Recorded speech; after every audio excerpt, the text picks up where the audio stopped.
Hi hello welcome back our YouTube channel. ಇವತ್ತು ನಾನು first shift ಮುಗಿಸ್ಕೊಂಡು ಬಂದು ಲಾಗ್ ಮಾಡ್ತಾಯಿದ್ದೀನಿ. ಆಲ್ಮೋಸ್ಟ್ 4 ಗಂಟೆ ಆಗಿದೆ. ನೆನ್ನೆ ಮಾಡಿರೋಂತಹ ಡೆಕೋರೇಷನ್ನ ಅದನ್ನು ಬಿಚ್ಕೊಂಡು ಬರಬೇಕು. ಈಗ ಅದಕ್ಕೆ ಅಲ್ಲಿಗೆ ಹೋಗಬೇಕು. ಇನ್ನೇನು ಹೋಗ್ತೀನಿ. ಗಾಡಿ ಚಾರ್ಜ್ಗೆ ಹಾಕಿದ್ದೀನಿ, ಅದಕ್ಕೋಸ್ಕರ ವೆಯ್ಟ್ ಮಾಡ್ತಾಯಿದ್ದೀನಿ. ಈಗ ಆಲ್ಮೋಸ್ಟ್ ಚಾರ್ಜ್ ಆಗಿದೆ. ಅದನ್ನು ತೆಗೆದಾಕಿದ್ದೀನಿ.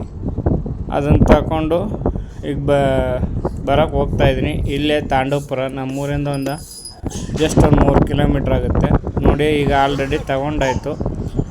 ಅದನ್ನು ತಗೊಂಡು ಮತ್ತೆ ಪಾನಿಪುರಿ ಬೇಕು ಅಂತ ಹೇಳಿದರು ಮನೇಲಿ. ಅದನ್ನು ತಗೊಂಡು ಬಂದೆ. ಅದನ್ನು ತಗೊಂಡು ಬಂದು ನನ್ನ ಮಕ್ಕಳು ತಿಂದರು. ತಿಂದ್ಬಿಟ್ಟು ಈಗ ಆಟ ಆಡ್ತವ್ರೆ. ಈ ಫಸ್ಟ್ ಶಿಫ್ಟ್ ಬಿದ್ದಾಗ ನಮ್ಗೆ ಲಾಗ್ ಮಾಡೋಕ್ಕೆಲ್ಲ ಟೈಮ್ ಸಿಗೋಲ್ಲ. ಅದಕ್ಕೋಸ್ಕರ ಎಲ್ಲೂ ಹೋಗೋಕ್ಕೂ ಆಗೋಲ್ಲ. ಇವ್ರು ನೋಡಿ, ಇವ್ರದ್ದು ಮಾತ್ರ ಮಾಡಬೇಕಷ್ಟೇ ವೀಡಿಯೋನ. ಇವರು ನಮ್ಮ ಅಣ್ಣನ ಮಗ ಮತ್ತು ನನ್ನ ಮಗ ಆಟ ಆಡ್ತಾವ್ರೆ ಇಬ್ಬರೂ.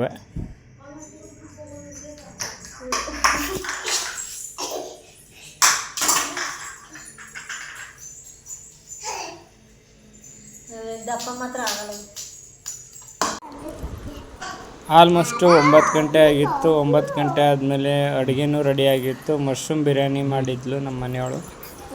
ಅದನ್ನು ಎಲ್ಲರೂ ಹಾಕ್ಕೊಂಡು ಒಟ್ಟಿಗೆ ಕುಂತ್ಕೊಂಡು ಊಟ ಮಾಡಿಕೊಂಡು ಆರಾಮಾಗಿ ಬಂದು ಮಲ್ಕೊಳ್ಳೋಕ್ಕೆ ರೆಡಿ ಆದ್ವಿ. ಇವತ್ತಿನ ವ್ಲಾಗ್ ಇಷ್ಟೇ. ಪ್ಲೀಸ್ ಸಬ್ಸ್ಕ್ರೈಬ್ ಮಾಡಿ.